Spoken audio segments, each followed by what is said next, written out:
Hello and welcome to another edition of Business and Financial Raw Talk, a no-holds-barred forum for leaders and innovators. I am LaWanna Bradford with the Bradford Group and the Bradford Group Consulting, where we pair establishing your financial position with mortgages, expanding your financial portfolio, and then integrating it on the consulting side with ensuring that you are positioned to always remain relevant in your life and in your business. We work with both big businesses, government agencies, as well as now we're starting to have that conversation with small businesses because we know that success leaves clues. And that's the one thing I love about Business and Financial Raw Talk is I get the opportunity to go shoulder to shoulder with other leaders in the industry to talk about solutions, tips, strategies to help you expand your vision, expand your horizon, and also to increase your impact, your influence, and your income. And today I have an amazing guest for us on the show. Her name is Carmen Boss Lady Bernard. But before I introduce her, I want to salute our sponsor. Welcome to a new kind of coaching, a place where high achievers and big dreamers can finally get the guidance they need to level up and go farther than they ever thought possible. Ascentum exists for those who are ready to live their best life, for those who dare to dream their biggest dreams. We believe in progress, not perfection. We believe in moving forward, and our trajectory is always upward. Ascend with Ascentum. Business and Financial Raw Talk, a no-holds-barred forum for leaders and innovators with award-winning business strategist and financial analyst LaWanna Bradford with the Bradford Group. With Raw Talk, we are empowering women to rise and succeed in business and finances and improve the world for the next generation.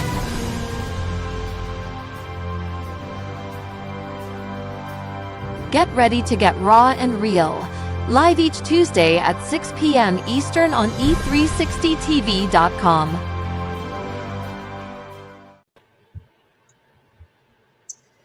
Well, look who's here. It is Carmen Boss Lady Bernard.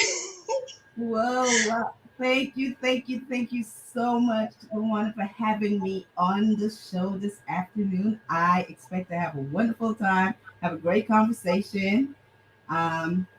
A little bit about me. My name is Carmen K. Bernard. My husband named me Boss Lady some years before, and it just stuck. and so lots of people refer to me as Boss Lady. About me, I'm a lifelong educator. Worked in the corporate sector for about 15 years as a corporate training consultant. Ironically, in insurance. And then the next 15 years I spent in the classroom in the public school sector, teaching business education to middle school students. And the last 3 or 4 years, I have been in the financial services industry. I'm a mom. I'm a mom of 3. I'm a grandmother of 7. Also have 2 bonus children.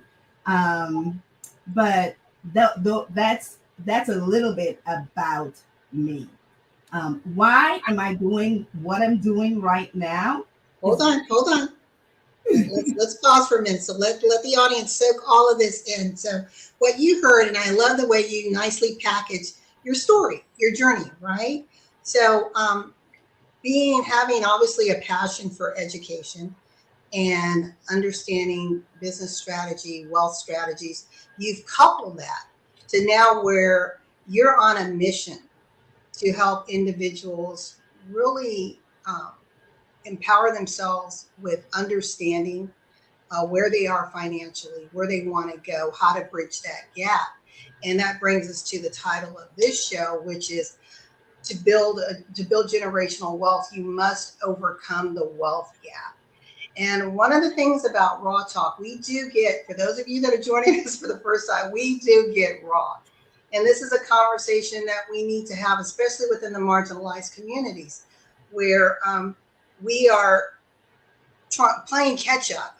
And it seems like over and over again because of the systems and institutions that were not designed for us.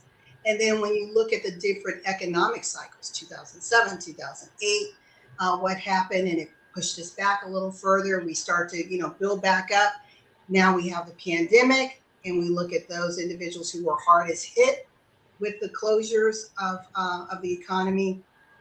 And now we have the war in the Ukraine that's having all of this economic impact on us. And the world is wondering now what, but especially, again, those marginalized communities.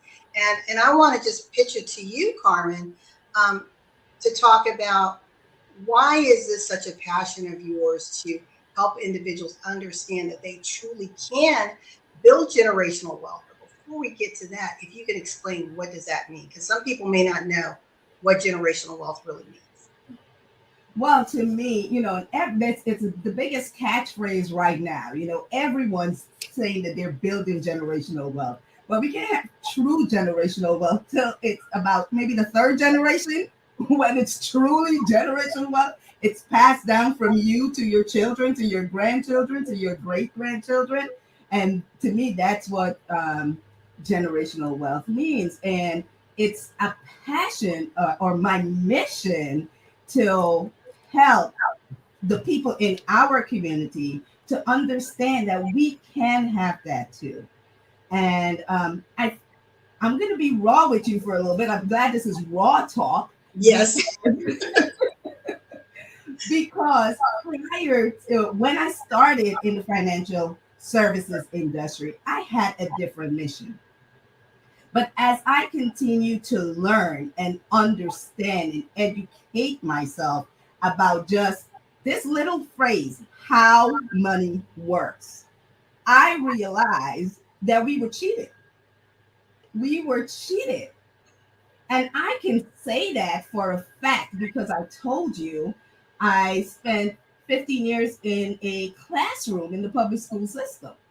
And the things that I have learned in the past 5 years, I should have known so that I could impart that to the thousands of children that pass through my hands.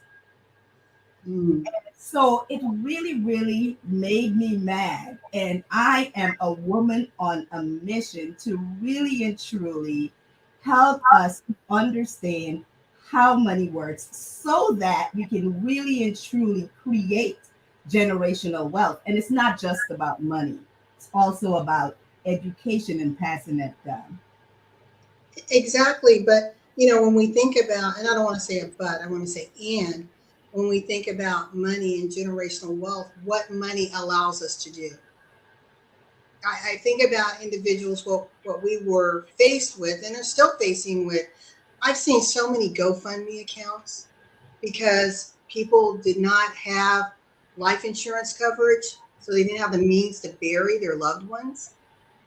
When you're able to have the money and properly set aside for different things, then you don't have to go to the community to say, hey, help me and do fish fries and other things, literally, to be able to pay the proper respects for your loved ones. So it can go from that critical requirement to another critical requirement, just being able to have access and affordable healthcare, right?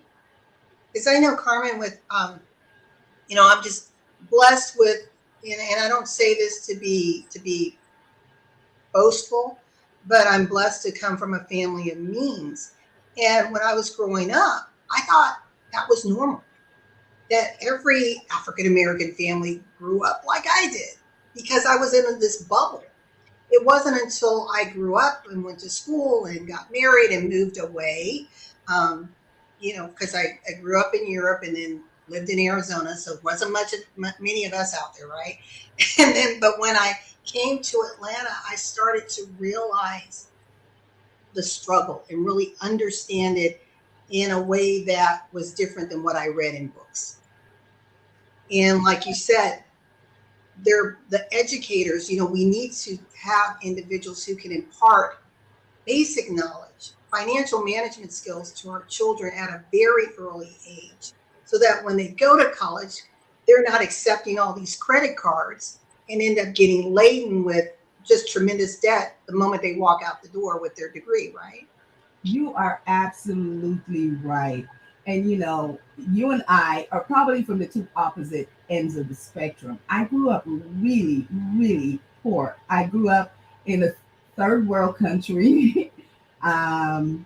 Education was valued, but the same as you see here, where some had access and some didn't, right? Um, so I grew up very meager, I should say, means, very meager means. And so it was instilled in me that I need to get a good education and I need to get a good job. And that's it. That's what was put into me, and that's what I did. And Oh, even hold on, when hold on. I want to interrupt you for 1 second because this is funny, and I want you to please continue. You just said the two things: go to school, get a good education, get a good job. You said we're on two different ends of the spectrum. Why is it that our parents gave us the same lesson? exactly, right? Exactly, because we were bamboozled. That's why.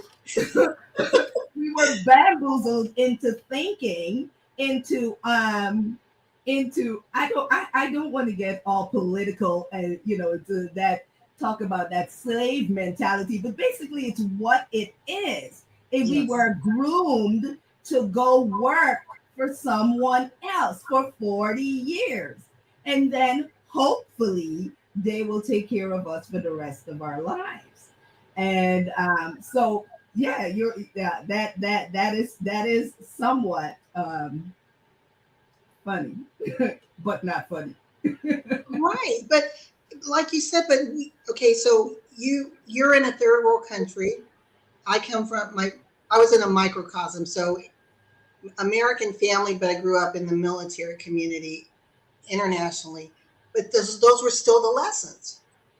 Yeah, Education within our community, it is important because it was denied so much. It was denied yes, us. So that was like one step of saying yes. yes, I'm on my way. yes, yes. Then to be able to assimilate in a job where you're able to be more than the cook and the janitor, right? Yes, yes, That was exactly, that's what they wanted you to do. exactly. And like my mom, she in Guyana. I'm from Guyana. That's in South America.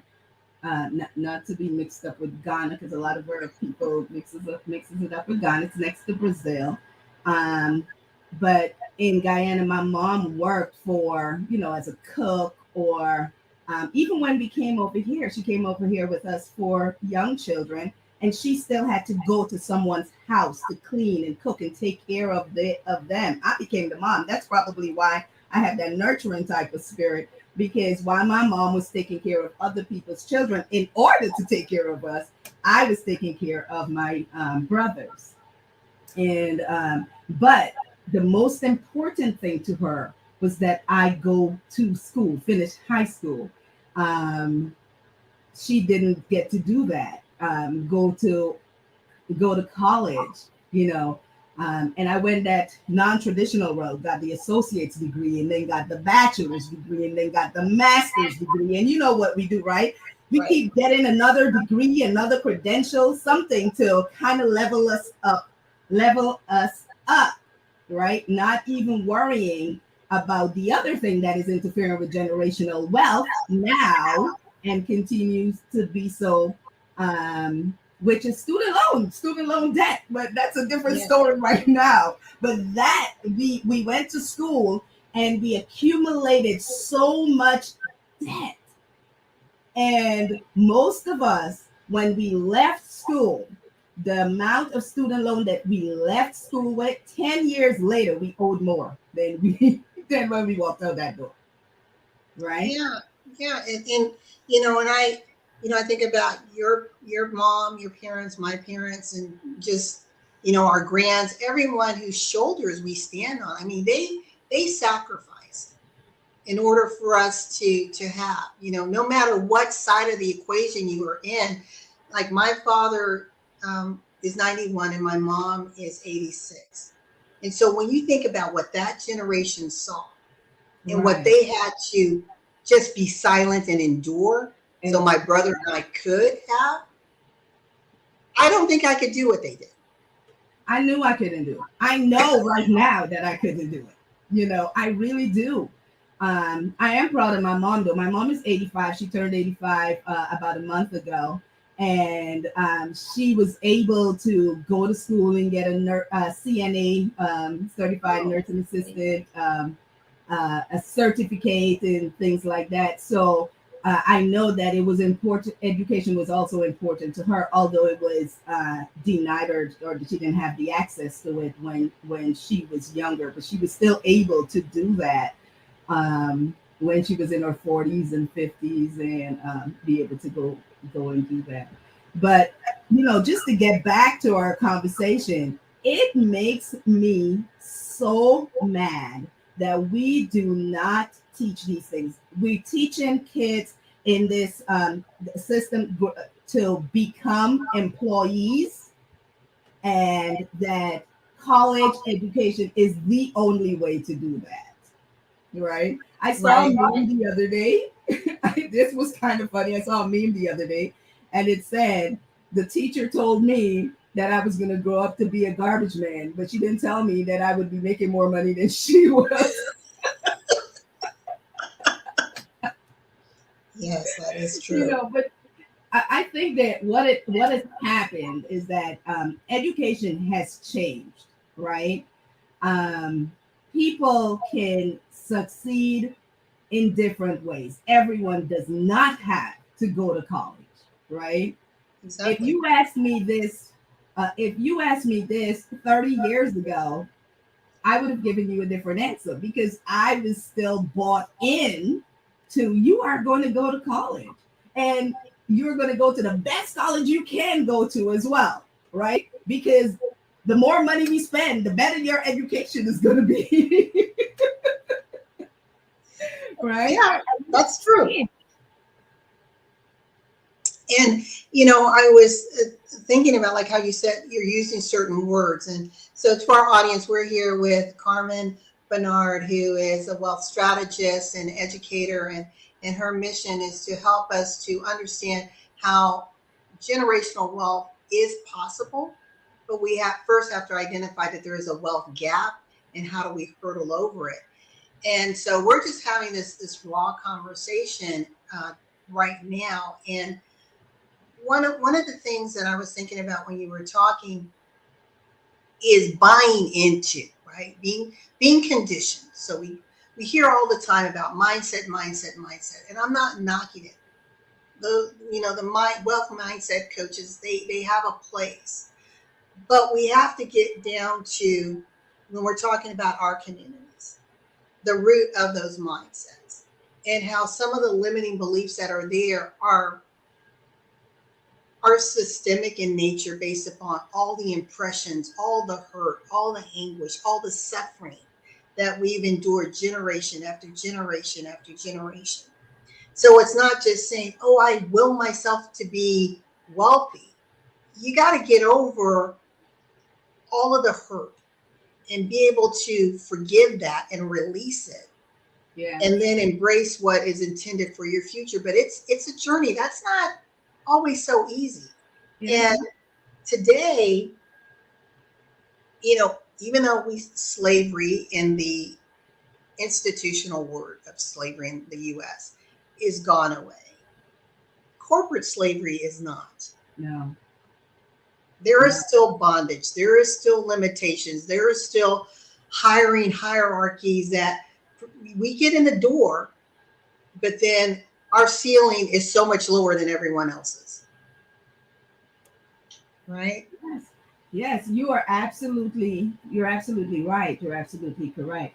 And in order for us, this is one of the hurdles that we have to get over in order to be able to achieve quote unquote generational wealth. We have to be able to get over it. And part of the reason why it's so hard is because we've been miseducated, right? We have to unlearn. We have to unlearn. Then we have to relearn in order to be able to move forward. And there's so many barriers that is affecting that because we've been conditioned for so long to think certain ways, right?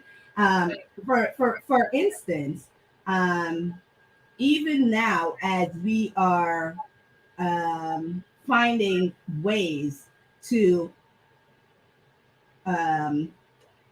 get money, to get wealth, right? We are equating things like the cars we drive or the belt we're wearing, those kind of things, those kind of symbols is what we are equating with wealth. And that's how we are measuring ourselves, by the cars we drive, by the belts we're wearing, by where we're eating, by who can pay the most for when we go out to dinner, who can drop the most money. You know, I heard one well-known millionaire said once before, like, if you cannot afford to pay the bill at the table, then you can't sit with me. Well, what kind of attitude is that? And how do we help others, right? How do we help others to understand how you got to where you got when you are limiting people, right? Yes. We have to learn to value ourselves differently, to value ourselves not based on these symbols, right? We have to learn to value ourselves the way the corporations value us, right? So, for example, if you are making $50,000 a year and you are going to work for the next 20 or 30 years, you're a walking millionaire asset to that corporation. And we have to start valuing ourselves like that rather than by the car that we're driving. Yeah, you're right. And again, I think so much of that when you're thinking about the generational impressions, if you go back to, just 100 years when so many things were denied, that the things, the bling, the whatever it's in the community. Unfortunately, it is symbolic of arrival. Even though we know when we go home, we're trying to figure out how to rob Peter to pay Paul. But at least when we present ourselves to the world, it looks like I got it all together, right? Right. Exactly. And so those are the things that we have to break. And that's one of the reasons that the people that I try to reach out to are the millennials and the who are the Generation X and Y and Z. Those are the people because they are the future. They also have that asset called time. And so those are the people that I want to reach to try to break some of those awful status quos, so that we can really teach them what to do, right? And if they are doing that, when their children are 18 years old and they're now going off to school, they will not be, because they've been educated and they understand how money works, they're not going to be the ones that's rushing to complete all the credit card offers that they're offering them. They're not going to be the ones that have to get a loan in order to get their first car. They're not going to be the ones that have to get a loan just to afford the books, just to get the books. And that's the problem in our community. Our kids are starting on behind, whereas other communities, their children do not have to worry about this. And I'm not saying that that is 100%, but right. Yeah, the norm. Yes. right. But the fact is that we have been our kids have to worry about things or go into debt for things that others do not necessarily need to do. And how do we fix that? Right. And that's where I come in. Like, how do we fix that? I wanted a me 30, 40 years ago for me. Right. No, I love that both you and I, we're on this financial journey together, similar messages, and you're focused on, like you said, the millennials, the Gen Zs, those that are coming up, the new guard, right? And I'm focused on the boomers and the Gen Xers, because these are individuals who are, if they're not in retirement, they're about to approach retirement. Right. And we know specifically women, at some time in their life, they are going to be responsible for managing their own finances, whether it's through choice, death, or divorce. And most women really, they don't understand money. The literacy rate among women is pretty frightening. And when you look at women of color, the picture is even more grim. And then when you pair that with the gap, right, the wage gap, I don't know about you, Carmen, but I'm a little tired of just hearing, well, women earn 80 cents on the dollar. No, white women earn 80 cents on the dollar. Black women earn 60 cents. Hispanic women 50 cents. Let's talk. Let's have that conversation. Let's talk the real numbers, right? Right. Let's talk the real numbers. And then the all of the other things that we go through, because women are the ones who are typically the ones to stay home to take care of the children. So we lose money from that. We lose our earning power during those years. We are typically the ones that have to stay home to take care of the elder parents. And so we lose from that as well. Then we live longer and the men dies and they're gone. The men died and they're gone and they did not leave adequate. So it is really a women's issue when you talk about some of these things. It's really, really, really important. And I am I'm the last of the baby boomers. I'm the last of the baby boomers, and I do care about us as well. But I care more about the future. I care about my children. And that's part of the reason why I go so hard for that generation, But yeah, you're right. We do need to also focus on women. We definitely need to focus on Black women. And we definitely need to focus on the boomers and the other older generation because they're, like you said, they're either in retirement or ready to retire, right? Yes. Right. And then that retirement, it's like, what is it really? And I challenge those of you that are watching this, do your homework, find out, what are women on average, women of color, making in retirement. It's actually less than $20,000 a year. $20,000 a year. Why? Because they're not getting a pension. They probably invested little to nothing, and they're totally reliant on Social Security. Yes. So when you're looking at less than 20,000, as we get older, the rising costs of healthcare needs, inflation, how do you live on that? Right. And we have to have those conversations. And I love that you are preparing the younger generation to say, okay, you don't want to be like this over here. Let's get you ready. But I'm talking to the older generation to say, why do you want to burden your children? Right. Let's start trying to get our house in order. It's never too late to start. But the worst thing is to just sit and hope things will somehow magically come together, hope I win the lottery, hope I marry Prince Charming, who's a millionaire. We've got to take control of our own financial well-being. Yeah, and you're absolutely right. Most of the those women retire with about maybe 60. The average, I think, is $60,000 in savings, and that, just think about it, that's gone in no time. Especially if they haven't adjusted their lifestyle, And the the thing was that by the time we were older, our children would be grown, so we wouldn't have those expenses.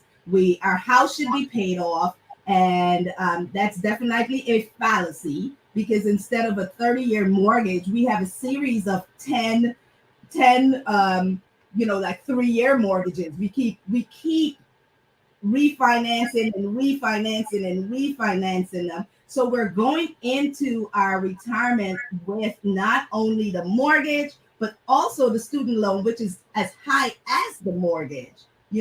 I'm talking to 64-year-olds. Now, don't get me wrong that I don't service those people as well. But I have clients that are 64-year-olds that are scared to death because they, number one, did not understand how Medicare and Social Security works. They didn't understand that, right? And even the ones who are lucky to have a pension or a the 401ks is a little bit new, but even them, they are now realizing that once they're drawing money from number one, the first thing that hits them is the fact that they are really not a 60,000-aire. They're probably more like a 30,000-aire because of taxes.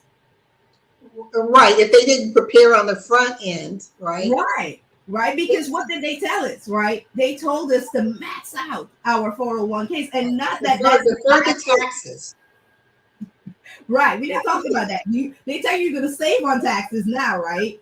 And the thing about that is that, I don't bash people putting money in 401ks. There are some people that need to max out their 401ks. Why? They cannot manage anything else. So at least they would have saved something for later. But if we can get people to understand how that 401k really works, and especially when times like now and back in 2008, where your 401k becomes a 201k, we have to understand that 201k is now going to become a half a K when you have to pay the taxes back on that. So I want to be able to make sure that people understand what to do, whereas it's probably better to pay taxes now up front rather than waiting. It's almost like that farmer story. Would you rather to pay taxes on the seed or on the harvest, right? Would you rather to pay taxes on a dime for the seed, or after you've harvested it now $2, do you want to pay taxes on that? So that's part of understanding how this all works, right? That understanding that Medicare does not pay for long-term care, and so many of us do not have any plan for long-term care. And I don't want to scare people. I don't want to be giving out all the bad news. There are things that we can do. Yes. But we have to have the conversations, and I think by us burying our heads in the sand, thinking things will just miraculously be okay, we're doing ourselves a disservice. And I always tell individuals that if we are in the financial industry and we have the knowledge, I believe we have a fiduciary responsibility to share and to educate. It's important, right? Mm-hmm. Because imagine if when we were going to high school, like I said, even with my parents, great. But my parents knew what they knew. But for whatever reason, they didn't pass it on to us, to me and my brother. They just told us, go to school, get a good education. Right? But they never talked to us about their investments, how they invested, how they went into retirement fully debt-free, how my father retired at 60 and has lived retirement in a retirement lifestyle for 31 years. Can you imagine having 31 years of income? Wow. And they did, and their lifestyle did not dip. But that wasn't a conversation we had. Why? Because they're the generation you don't discuss money. That's right. That is absolutely right. That's absolutely right. And that was a disservice that was done. But hopefully, like you guys grew up, and you not only from a lot of times you don't necessarily always have to learn from verbal conversation. You see, that's how children pick up bad habits, bad money habits, and things like that. They may not have been talking about it, but people are seeing it, right? And I'm Right. going to say for myself, yes, because I'm part of that generation. You know, the people that were born in the '60s that children that thought that children were to be seen and not heard, and that we don't discuss money with them because that's not important. I've totally changed on that. Totally.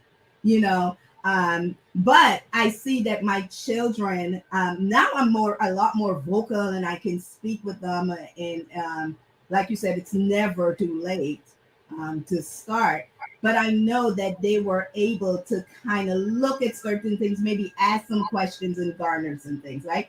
For instance, my sons, both of them, bought a home. They moved from my house and bought a home instead of paying rent. Right now, that there are people on different schools of thought for when it comes to things like that, but they saw that their parents lived in a home. I also did have a little bit of fortitude to talk to them about that, about Right. paying for something that's your own rather than paying rent, right? So, I have a question for you. So, yeah. for those who may be watching and thinking, "Oh my gosh, I didn't do the right thing. I'm not ready to retire. I don't know how long I'm going to have to work. My 401k, I'm scared to look at it because the market is just all over the map." What three things, based upon your knowledge and your experience, can you share with our listening audience? So, the one of the first things is to kind of establish a financial foundation, regardless of what has happened. The very first thing is listening to things like this, reading. It's getting a financial education. You're not too old to do that. So that's the first thing, so that you can have an understanding of what you need to do. Speak to a financial professional. It's very hard sometimes because you don't want to share you might be ashamed to say, I've done this and I've done that. But you know what? I've been there, right? I was the lady who emptied her 401k to buy a house, right? Because I did not know any better. But guess what? You can come back from that depending on what age you are and things like that, right? So, depending on what age you're, maybe it's too late now to decide to buy a home, but making sure that whatever income you have right now, that it's protected. Because if something happens to you, then what happens? If the income stops, what happens? Right? And the best way to protect your income is with life insurance, right? And we have to get rid of that thought. You know, we always thought that life insurance is meant for death. You know, it is not. We There are so we that was instilled in us, right, to get this burial policy. No one that's 30, 40, 50 years, 60 years old, that's especially healthy, needs to have a burial policy, you know.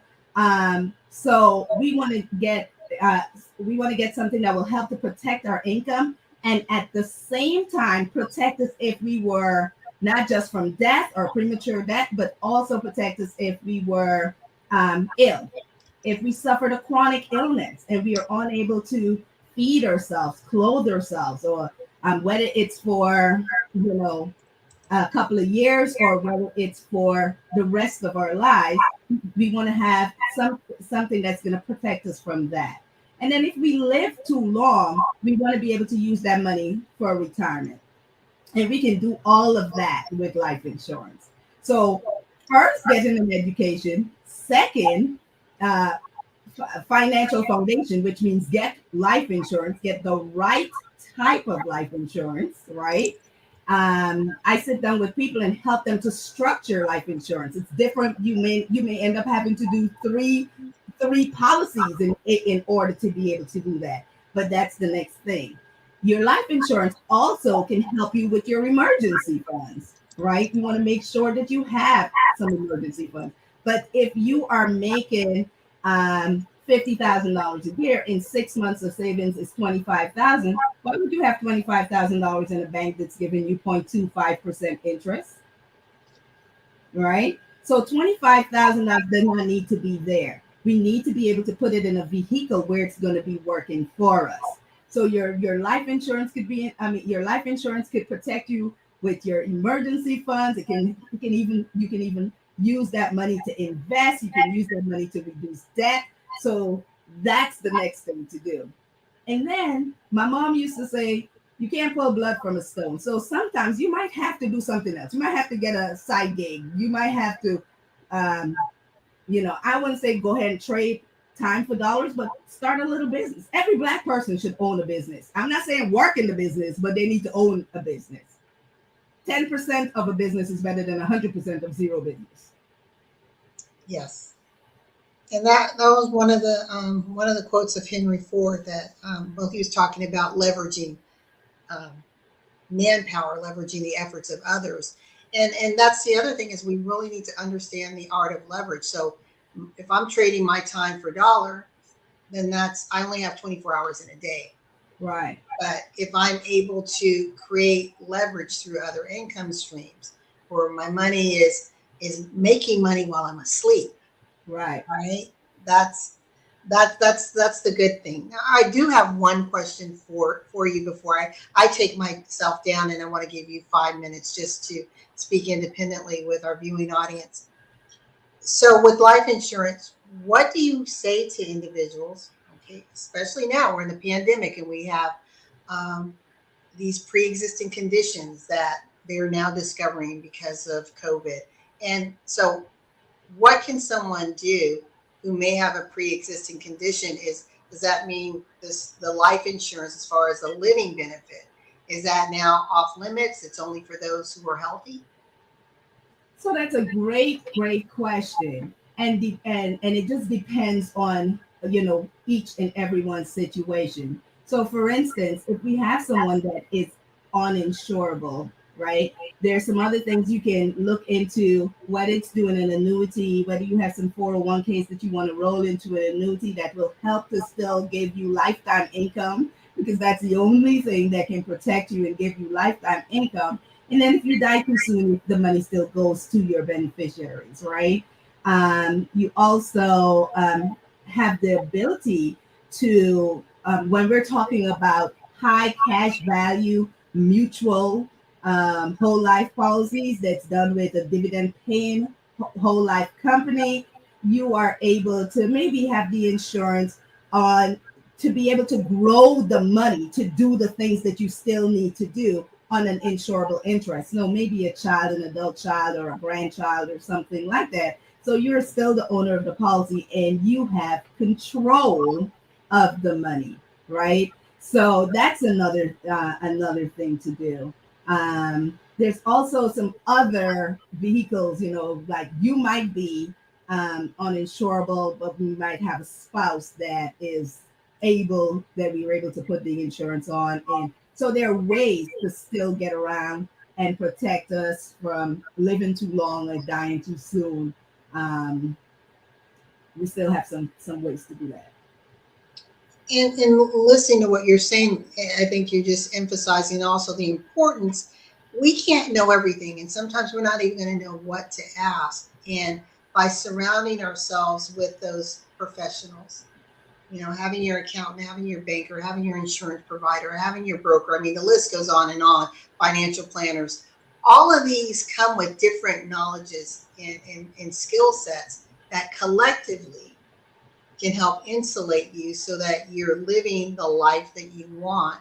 And I loved what you said, being able to protect that money, as much as possible. Because when we think about the wealthy, why is it that no matter what's happening with the economy, the wealthy seem to get richer and the poor get poorer?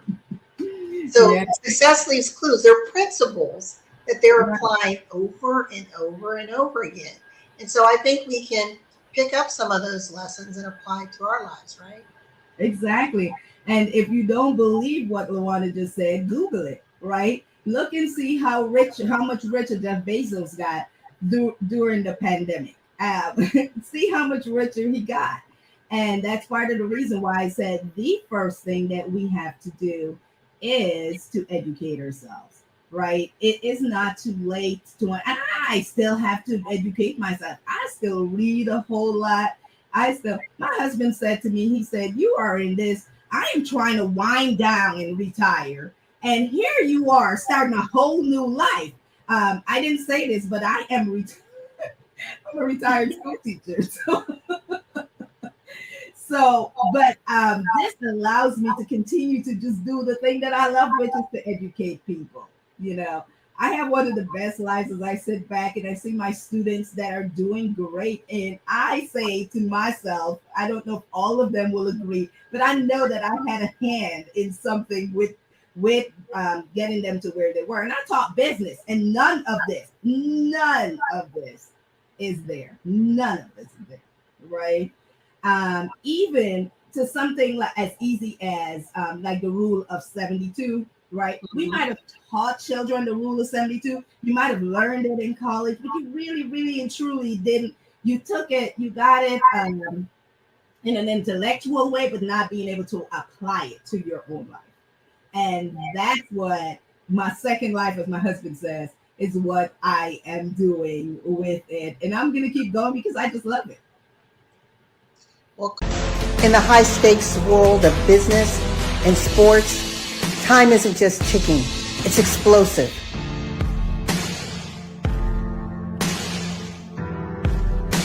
Where the elite forge their path, where champions and visionaries aren't just participating, they are leading. Welcome to the R3 system, your exclusive strategy in a world where the only constant is change. Refocus with clarity. Reframe with innovation. Reconnect to lead. R3 isn't just a plan, it's a revolution in strategy. This is the domain of achievers, on the field, in the marketplace, at the forefront of progress.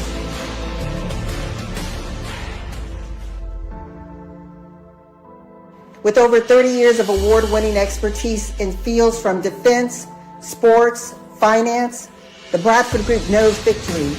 Their winning attitude and team power aren't just concepts. They are your strategic advantage. It is your time to stand out, to lead, to redefine success, make the decisive move, contact the Bradford Group, and embark on a journey that sets you apart. Don't just meet the future, shape it with the R3 system. Act now, your legacy awaits.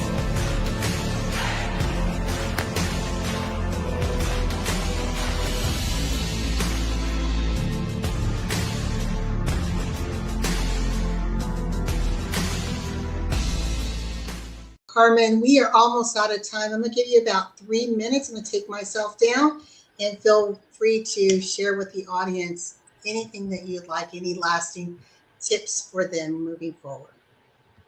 Awesome. Well, I want to say thank you so much for having me on this platform today. I hope that you, the listening audience, have taken something away from this conversation.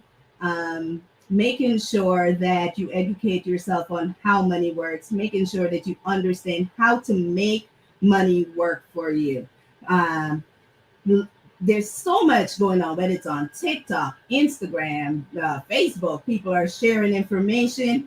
Listen to all of them and then evaluate what you are hearing. Meet with someone that is able to help you to weed through what is quote unquote BS and what isn't, and be able to get to financial stability.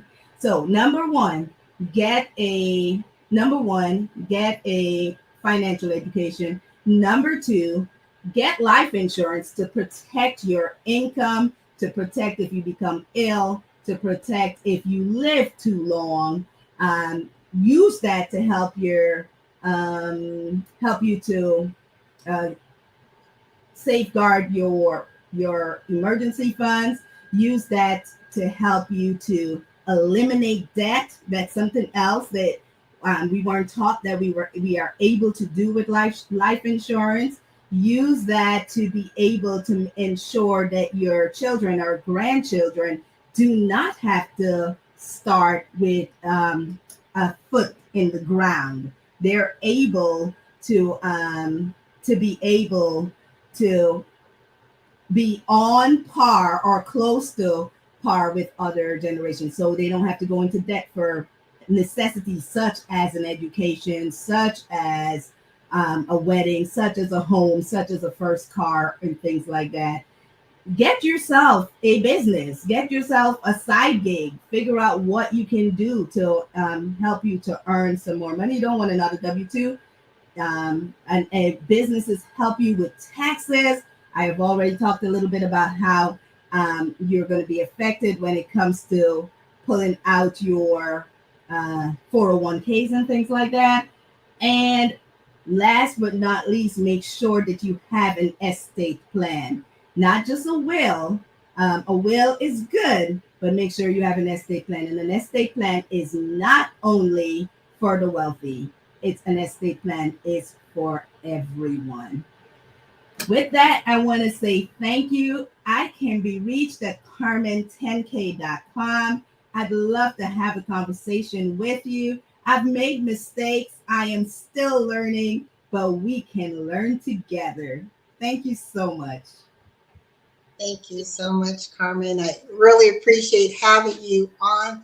So if you want information about how you can understand more about life insurance, as she said, it's more than just death benefits, but how can you use it for you today? Because life can happen, those unexpected things, illness, injury, death, the worst. But are you ready? Are you protecting yourself? Are you protecting your family? And with me, I just want you to also reach out and contact me for a complimentary 20-minute business consult. As Carmen said, if you're thinking about having a business, looking at a side gig, how do you become a gig worker, and understanding the benefits and the structure of that, identifying your clients, positioning yourself where you always remain relevant, that your income isn't by chance, but it's by plan, strategy, and intention. Reach out to me.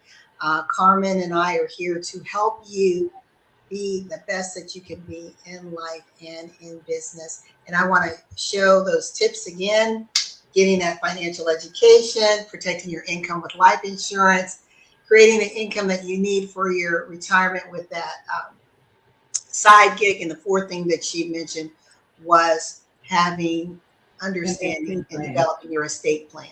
Exactly. And we're on our way.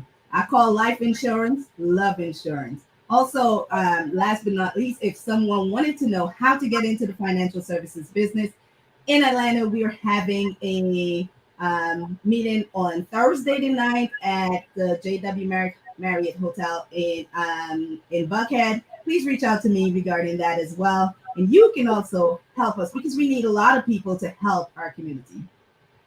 I love that. Well, before we close out, I'm going to close with our last sponsor, which is Help Heal Humanity.